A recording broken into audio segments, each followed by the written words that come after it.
Alright guys, utterly frustrated here. Sneak peek. So,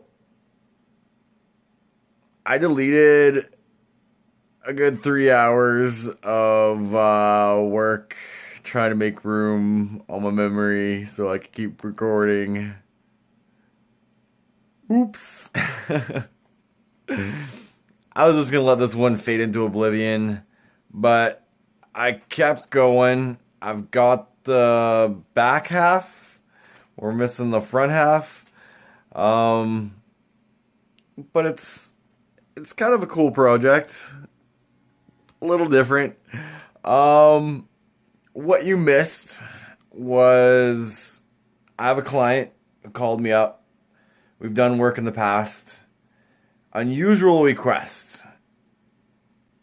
His wife wants a Harley Davidson to look like it was left in an alley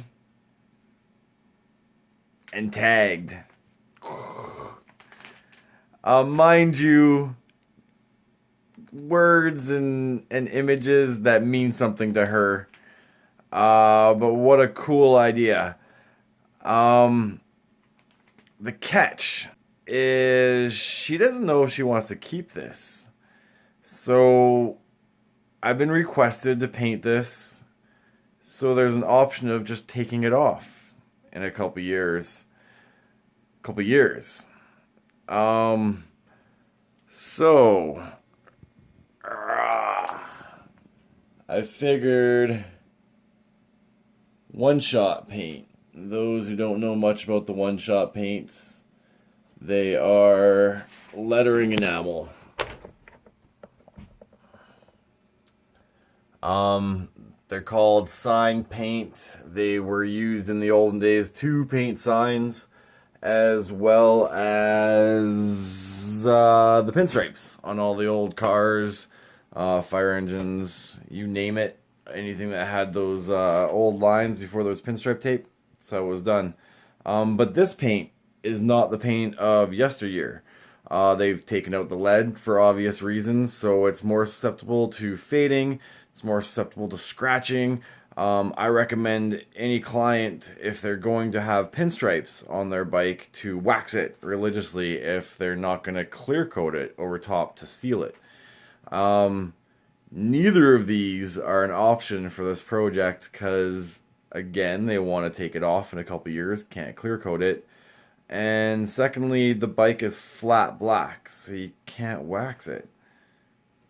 Give her a whirl. So I wanted to do a test sample to see how durable this paint is. It's typically put on with a pinstripe brush, which is a very unique brush. I don't have one out, but it's not important. We'll touch that on another video. I'm doing it with an airbrush. So big volume areas. This is meant to be little teeny tiny lines. Example. Where's an example? I've got plenty. Within reach, I've got nothing. Oh, we're in chaos here. There we go. Pinstripe lines. See, it's pretty tiny. I mean, you can go thicker in some areas, but the thicker you go, the more chances you have for chipping. Again, I'll put on with a paintbrush so you can see the brush strokes. I don't know if you can get some glare on there. Check that out.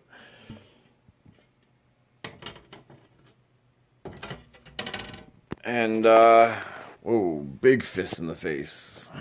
And so, something new, something I've never tried before, but hey, I don't shy away from opportunity. There's no such thing as problems. All there is opportunities.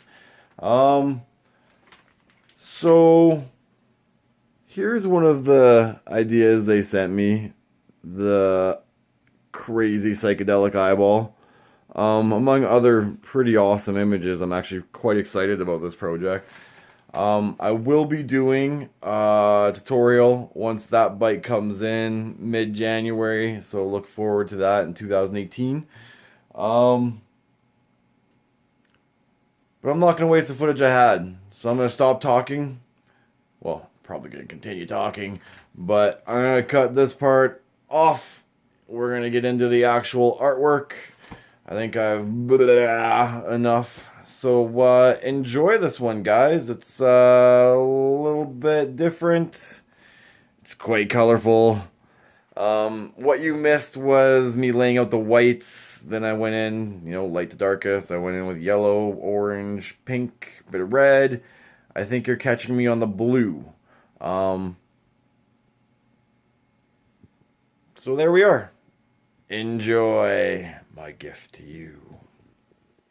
Oh, that got a little awkward. So what I'm doing is I'm going in with my blue and just punching some color where I think it's necessary. I did go in with my whites first and build up all my highlights, get my definition. What I learned spraying this through an airbrush is that wasn't a necessary step. The covering power of these paints is pretty awesome. With my water-based, if I want to go yellow over black, I got to get white on there first, because if I try it without a white, it's just going to go an off green or possibly a brown. With these paints, I can go yellow over black, no problem, which really does have more of a spray can of feel, which is perfect for this project. I've also found that I've had to thin these paints out enormously. I can't believe how much thinner I'm throwing in here. But hey, let my lesson be a lesson to you. 20 years in, 23 to be exact, and I'm still learning new things, man. You can't stop learning, man. You can't stop growing. Always push yourself. Don't think that you've learned everything. Don't think you've mastered everything. Man, you stop growing, you're dead. So keep it up. Keep practicing, keep learning, keep challenging. That's what life's all about, man. Going in with my darks here, my dark blues, just chiseling out my shadow areas, making sure there's some nice blends from my blue tones into my purple tones. And you'll notice I'm pretty close to my piece when I do my details. Whenever I'm spraying my tight areas, I get that airbrush to anywhere from an inch to almost having my needle touching the piece. And you'll learn, you're playing with your airbrush, you'll learn. Different distances are going to give you different spray patterns. Going in with a stencil whenever I want hard edges. Actually got a little bit of a word in here. If you can figure out the word, let me know. Throw it in the comments. And that will preclude the color portion of this tutorial. Alright guys, now I'm going to kind of go back and forth with my whites and blacks to build up my highlights and my shadows.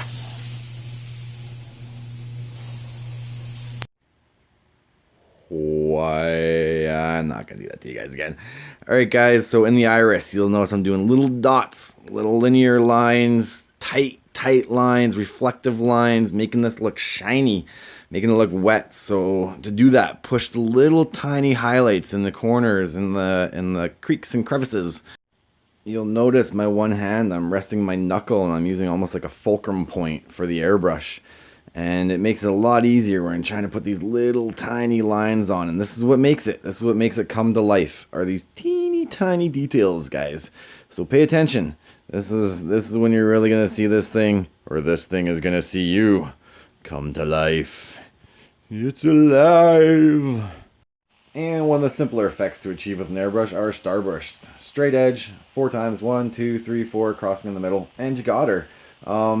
Super simple, guys, and it has quite an impact. You learn it with spray cans too. I mean, I never did. No, not me. Improvise. Alright. I needed a circle. I found a circle that fit. What can you do, man? Ain't nothing wrong with spraying against tape. That's what it's there for. Usually you're sticking it down, though. But hey, whatever works, man. I've used some of the craziest things for stencils. Man, anything from burlap sacks to those doilies you'd find on the couches, on the back couches in 1940s. Fishnet stockings to get snakeskin effect. Little washers to get the rivet effect. Man, the world is your oyster. Crack it open and see what you can find. Anything and everything can almost be used for stencils. I've broken apart speakers once just because of the shape of the circular louvers. anything and everything can be used as a stencil, guys. Use your imagination. That's the beautiful thing about art, is it's all imagination. As you see here, I had a rough reference for an eyeball. And I turned it into something completely unique and different, just out of my brain. But details, going in with the details. The finer lines, everything that's gonna make this pop. And you know me, I like it to pop. My last little bit of black here, just hitting anything I might have missed, you know, crisping it up, giving it that high contrast, that impact that makes it very appealing to the eye. And so there you have it. Quick little tutorial, cool little trippy eyeball. I think that's gonna sell the job for the client. Hope you agree. Let me know your thoughts. What did you think of this one? A little bit different, a little bit out of my comfort zone. But hey, it's all about the end results. Quit staring at me. Alright guys, till next time. Ryan, A.K.A. BloodShot Airbrushing. Cheers. Alright guys, if you like this vid, flick the switch. And if you want more, ring that bell. If you got questions, hit me up. And if you think the people should know, tell the world.